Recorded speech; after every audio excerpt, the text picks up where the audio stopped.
Hello दोस्तों, नुसरत के जहान में आप सभी का एक बार फिर से तहे दिल से स्वागत है। दोस्तों, इस व्लॉग की शुरुआत हुई थी 2 साल पहले, जब मेरी बेटी ने आकर हमें बताया था कि उसे जेईई का एग्ज़ाम देना है, उसको आईआईटी की तैयारी करनी है। और आज फाइनली वो दिन आ ही गया, 1 फरवरी 2023, जिस दिन मॉर्निंग का पहला स्लॉट है हमारा।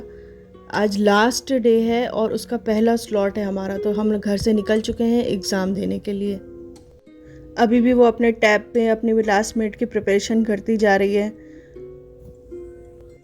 आप जब भी जेईई या नीट जैसे एग्ज़ाम्स देने जाएं जहाँ बहुत भीड़ होती है, तो आप मौसम देख के जाएं, क्योंकि दिल्ली में बहुत कोहरा रहता है सुबह सुबह और उस हिसाब से आपको ट्रैफिक जाम मिल सकता है। तो आप जल्दी से जल्दी पहुँचें, रिपोर्टिंग टाइम से आधे 1 घंटे पहले पहुँच जाएं, आपके लिए अच्छा रहेगा, क्योंकि हो सकता है कुछ प्रॉब्लम इशू आ जाए वहाँ पे, तो आपको एटलीस्ट हैंडल करने का आपके हाथ में टाइम हो। तो हमेशा आप ऐसी जगह पे आधा 1 घंटा पहले पहुँचें। अब हम अपने एग्ज़ामिनेशन जो सेंटर था हमारा, हम वहाँ पहुँच चुके हैं और हम पार्किंग की व्यवस्था ढूंढ रहे हैं कि कहाँ पे पार्किंग की व्यवस्था है।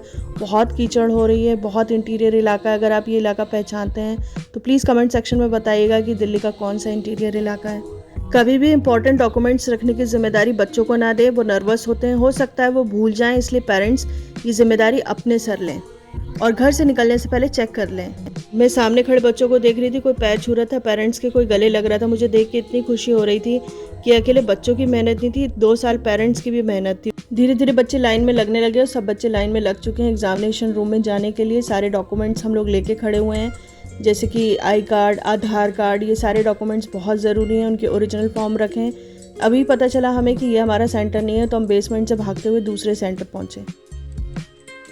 सारे बच्चे लास्ट मोमेंट की तैयारी कर रहे थे और ये नई चीज़ देखी मैंने, बिजली के ट्रांसफार्मर में उन्होंने रजिस्ट्रेशन फॉर्म रखा था। आप किसी और जगह भी लगा सकते थे, आप किसी हादसे को इनवाइट कर रहे थे। ये चीज़ मुझे बहुत बुरी लगी।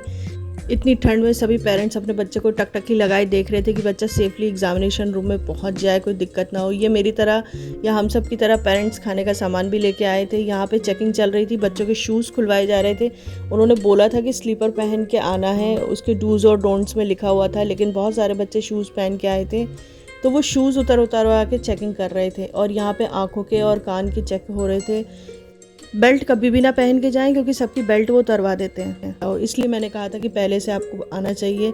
ये उन्होंने सेंटर का शटर डाउन कर दिया और ये देखिए सारे पेरेंट्स अपनी अपनी जगह चले गए।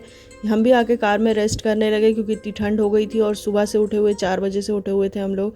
तो मेरा बेटा सो चुका है। अब मैं देख रही हूँ कि खाने के लिए मेरे पास कुछ है, क्योंकि बहुत सारी चीज़ें हम लाए थे, क्योंकि हमें यहाँ पे वेट करना था। तो अब देखते हैं क्या है मेरे पास खाने का। मोस्टली चीज़ें मीठी मीठी ही लग रही हैं, मुझे मीठा नहीं खाना था, मुझे नमकीन ढूंढ रही हूँ। देखिए मेरे कुछ हाथ लगता है कि नहीं लगता है। मोस्टली चॉकलेट्स ही हैं, क्योंकि सब टेंशन में थे, तो सब चॉकलेट्स ही लेकर के आए हैं। फाइनली मैं ढूंढ रही हूँ कुछ नमकीन, तो मुझे मिल गया है चीटोस। चलिए मैं चीटोस खाऊंगी। मुझे सुबह ना मीठा खाने की आदत नहीं है, मुझे नमकीन ही खाने की आदत है। चलिए चीटोस खाते हैं। ये खाते खाते मैं रिकॉल कर रही हूँ कि कैसे मेरी बेटी ने 2 साल मेहनत करी और हम यहाँ तक आज पहुँचे। कभी भी आपकी मेहनत वेस्ट नहीं जाती। अगर आपको यहाँ कामयाबी नहीं मिली तो आपको कहीं ना कहीं कामयाबी ज़रूर मिलेगी।